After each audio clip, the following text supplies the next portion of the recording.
నేను ఆయుధం పట్టను, ఏ ఇతర సహాయము ఉండదు, సారథ్యం ఒక్కటే చేస్తానన్నాడు.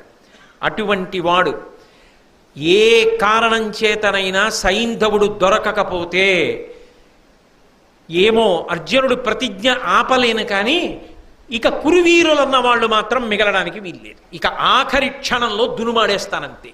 కాబట్టి రథం వచ్చేయవలసింది. నేనే రథం ఎక్కుతాను, ఇక ప్రతిజ్ఞా భంగం అయిపోతుంది. అర్జునుడి కోసం అవసరమైతే రథం ఎక్కేస్తాను, శార్ంగం చేతిలో పట్టుకుంటాను, సుదర్శనాన్ని ప్రయోగిస్తాను, కౌమోదికిని ప్రయోగిస్తాను, నేనే యుద్ధం చేస్తాను. కాబట్టి దారుకా సిద్ధంగా ఉండు. అసలు లోకంలో భగవంతుడన్నవాడు భక్తుణ్ణి ఆదుకోవడానికి ప్రతిజ్ఞా భంగం అనేటటువంటి అపకీర్తిని కూడా పొంది ఎంత కిందకి దిగిపోతాడు అన్నదానికి ఇంతకన్నా పరాకాష్ఠ ఎక్కడుంటుంది?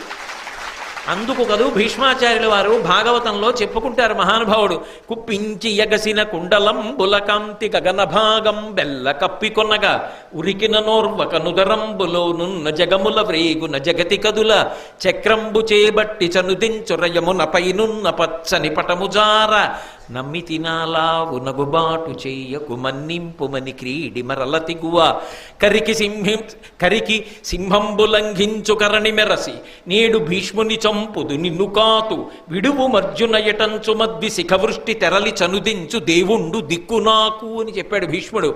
అర్జునుడు యుద్ధం చెయ్యలేకపోతే భీష్మాచార్యుల వారితో రథం దిగిపోయి చక్రం పట్టుకుని పైనున్న ఉత్తరీయం జారిపోతుండగా ఇవాళ చంపేస్తాను భీష్ముడిని వెళ్ళిపోయాడు. ఒకసారి ప్రతిజ్ఞాభంగమే చేశాడు.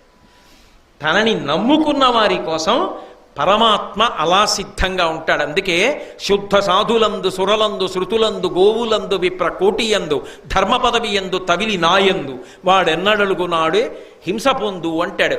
నన్ను నమ్ముకున్న భాగవతుల జోలికెళ్ళిన వాడు బ్రతికి బట్ట కడతాడని నమ్మవద్దు అని. కాబట్టి ఇవాళ అర్జునుడి కోసం ఎంత కిందకొచ్చేస్తున్నాడంటే దారుకుణ్ణి పిలిచి రథాన్ని సిద్ధం చేయమన్నాడు. అర్జునుడు హాయిగా నిద్రపోతున్నాడు గర్భాసనం మీద. కృష్ణ పరమాత్మ అర్జునుడు పడుకున్నటువంటి గదిలోకి వెళ్ళారు. ఆయన నిద్రపోతున్నవాడు కలలో లేచాడు. అంటే శరీరం నిద్రపోతోంది, లోపల ఉన్నటువంటి తేజస్సు, లోపల ఉన్న ఆత్మ కలలో స్వప్న శరీరంతో విడివడింది. పక్కన కృష్ణుణ్ణి చూశాడు. తటిల్లుల లేచి నిలబడి కృష్ణ కూర్చో అన్నాడు. కూర్చోమ్మంటే అంత శోకంతో ఉన్నావే, ఎందుకు అంత బాధపడుతున్నావు, ఎందుకు కందుల వెంట నీళ్లు వస్తున్నాయి అర్జున?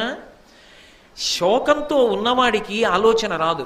ఆలోచన రానివాడు శత్రువుని పడగొట్టలేడు, వాడే శత్రువు చేత పడగొట్టబడతాడు. నీకింత శోకం రావడానికి